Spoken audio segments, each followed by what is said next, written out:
voilà, hein, je crois qu'on y est là. Voilà, tu me vois, tu m'entends, j'espère que la communication est établie. Bonjour à tous, je suis avec Gérald Rambert ici, au cœur de la barrière de corail à Maurice, entouré de roches volcaniques, hein, parce que c'est une île d'origine volcanique, et en très bonne compagnie. Voilà, je vous présente. J'espère que vous la voyez bien, c'est la tortue verte qui s'est posée là, sur un replat de roches. Et la tortue verte, ben voilà, elle a besoin, entre deux chasses opportunistes, de se protéger comme ça, entre les roches, de se reposer. Elle se nourrit de crabes, de méduses, de plein de choses. Ah, et là, elle a un petit visiteur. C'est pas mal, hein, c'est assez riche. Hein. Et là, on la laisse tranquille. L'idée, c'est de ne pas la faire décoller. Moi, je fais attention où je pose mes mains parce qu'il y a des coraux un peu partout. On n'est pas là pour le détruire non plus. On est à 20 mètres de fond. Elle est tranquille. C'est l'heure de la sieste et moi, je suis là en exploration. On est plutôt chanceux hein, pour le moment. La tortue verte, il faut savoir qu'elle est classée par l'Union internationale de la conservation de la nature comme en danger. Donc il ne faut pas les déranger. Elles sont déjà victimes de pollution. Et là en dessous, hein, on voit qu'il y a tout un tombant. Il pourrait y en avoir d'autres dans cette paroi. L'idée c'est de ne pas les faire bien sûr partir. Et je vais peut-être m'approcher un petit peu. Est-ce que Gérald, tu la vois bien toi? Où est-ce que je pourrais me positionner? Elle est comme maquillée, hein, ces petits yeux là, c'est superbe. Elle est plutôt d'ailleurs cuivrée, bleutée, que verte, hein, la tortue verte. Mais on dit que sa chair avait une couleur un peu verte. Heureusement on va pas la manger. Est-ce que là je suis bien? Voilà. Elle me voit, mais elle a l'air de me tolérer dans son domaine. Ah, c'est superbe de voir cet animal d'aussi près. Hein. C'est un rêve pour beaucoup, donc je mesure bien ma chance. Oh, le poisson ange empereur qui vient, il y a des trucs partout, il y en a en dessous, il y en a au-dessus, il y en a là. C'est génial, tout est là, le spectacle de la barrière de corail et tout autour c'est un truc de malade. Donc bon, je pense qu'on va la laisser faire la sieste tranquillement et puis moi je vais monter un peu. On va monter vers 18, ouais, 17, 16 mètres à peu près. Peut-être que derrière il y aura quelque chose. Ouais. On est venu pour... on est venu, voilà. On est venu et on va peut-être voir quelque chose. Attends, je vais régler ma respiration. Voilà, c'est parfait. Regardez ça. Gérald, c'est ton jour. C'est mon jour aussi. Elles sont là.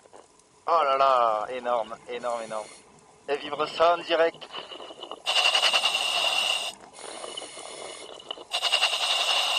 Approche, regarde ça. Ah, c'est génial. T'avais raison, hein.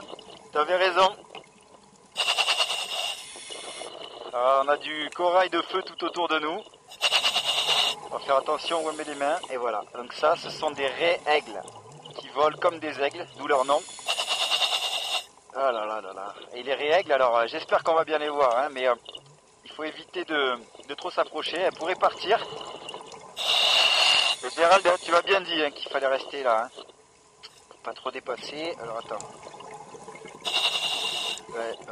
On va rester là. Hein. Ça c'est ta consigne. Ta consigne c'est de pas trop les déranger et surtout les laisser comme ça naviguer dans la zone récifale sans les embêter. Et dans les interstices, c'est vrai qu'on voit des choses aussi là. On voit que c'est habité ici. Donc ça c'est de la roche. Ah, il y a un oursin là. Tu vois? Faire attention où on met la main parce que des petits poissons dans les trous, petites langoustes. Hop, qu'est-ce que c'est qui est passé là? J'espère que le nuage de raie va revenir. Parce que voir la raie dans son élément naturel, c'est quand même un cadeau. Je vais me repositionner. Ah, c'est énorme cette roche. J'espère que tu les vois, Gérald. Là.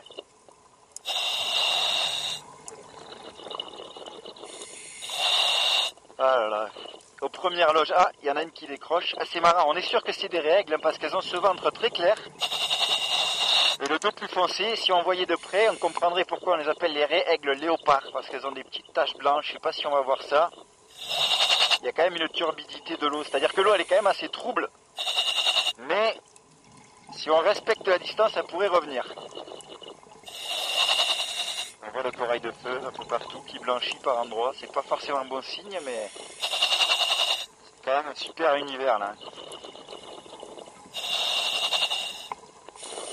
Tu m'as là? Ok. On voit bien hein, comment elles se cachent un peu de moi. Elles veulent pas que je les approche trop. Je crois que d'ailleurs qu'elles craignent un peu la lumière. Mais ça pourrait se rapprocher. Et là j'en vois au moins une quinzaine, peut-être une vingtaine en tout. Ah, c'est énorme. C'est énorme, super. Vraiment. Ah là là, ouais. J'ai l'impression que ça se rapproche un peu là. Voilà, je vais rester caché, un peu camouflé. Pas trop de bulles. Ah ouais.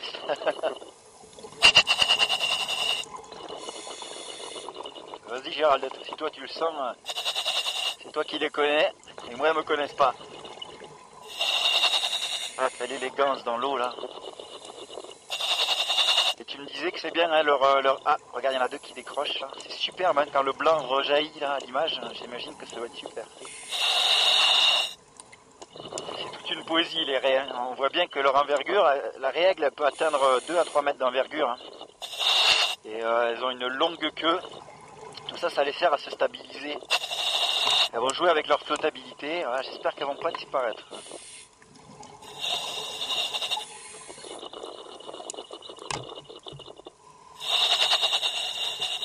Ça, c'est les joies du direct. Ça pourrait s'évanouir dans l'océan. Ouais, ça revient un peu là.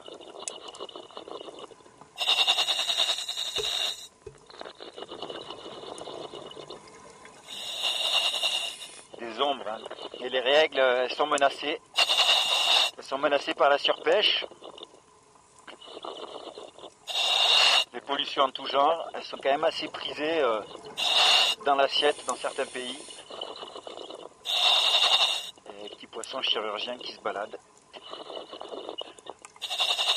J'espère qu'elles vont se rapprocher de nous. Bon, nous, on est aux premières loges quand même là pour ce spectacle. Je peux vous dire que vivre in situ, c'est une émotion énorme. C'est vrai que... Attends, tu me fais signe. Ah ouais, d'accord. C'est vrai qu'elle joue tellement avec le courant qu'elle se fait un peu déporter à droite à gauche et ça, on n'y peut rien. C'est un courant nord-sud ici assez puissant. Et puis c'est les joies de la nature aussi, quoi, d'observer sans forcément chercher à avoir l'animal sous toutes les coutures. Oh là là, quelle élégance. C'est dingo. Dingue.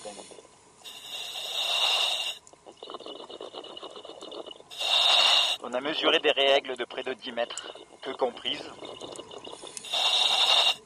230 kg, hein, les plus grosses pêchées. Donc c'est un animal qu'il faut éviter en plus d'approcher pour des raisons de sécurité. Les raies, elles ont des dards hein, venimeux à la base de la queue. En tout cas, la raie aigle, c'est le cas.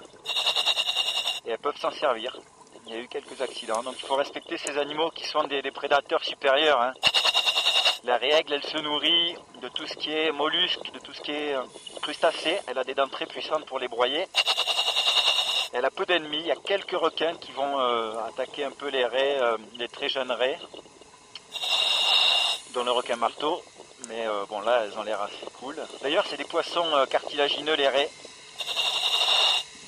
C'est un super ordre qui s'appelle les sélaciens, qui comprend d'ailleurs les raies et les requins. Les raies et les requins sont les plus. Oh là là, regarde ça, les ombres chinoises.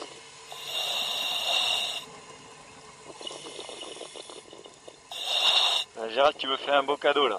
Tu nous fais à tous un beau cadeau. Regarde ça, ça fait comme un nuage. Est-ce qu'elles nous acceptent? Est-ce qu'elles nous acceptent dans leur monde? On va voir ça. Comme elles ne sont pas parties depuis tout à l'heure, je vois que tu me fais quelques signes. Que je peux un peu m'approcher entre deux eaux. Oh là là, c'est dingue. C'est vrai qu'on comprend que elles acquièrent cette flottabilité, là, cette stabilité dans l'eau, vraiment grâce à leur voilure. On a vraiment l'impression qu'elles volent sous l'eau. Et j'ai l'impression que moi aussi, si je les imite, je gagne aussi en hydrodynamisme. Les dès que je me mets un peu en boule, bof, voilà, le courant m'emporte. De toute façon, nous, on n'est pas chez nous ici. Ça. Attends, je vais essayer de revenir. Tu les as toujours, je crois. Mais là, je vous dis pas l'émotion de nager avec ces poissons-là. C'est le rêve de beaucoup. Et je me sens bien privilégié. Regarde ça.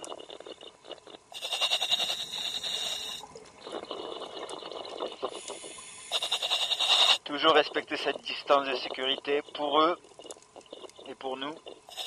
Pour que d'autres plongeurs puissent les voir aussi en venant sur ce spot.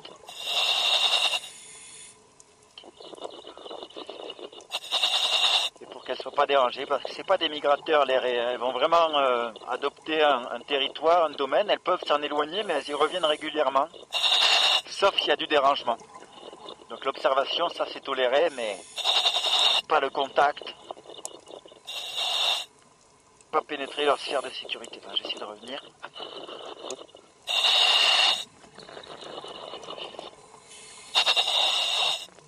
Ah, dans la lumière là, regarde ça. Il y a un puits de lumière au-dessus d'elle. Oh, regarde ça. Wow, wow.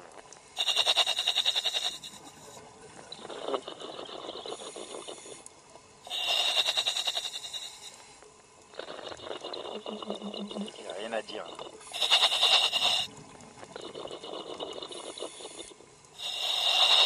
On a vu des raies sauter hors de l'eau. Hein.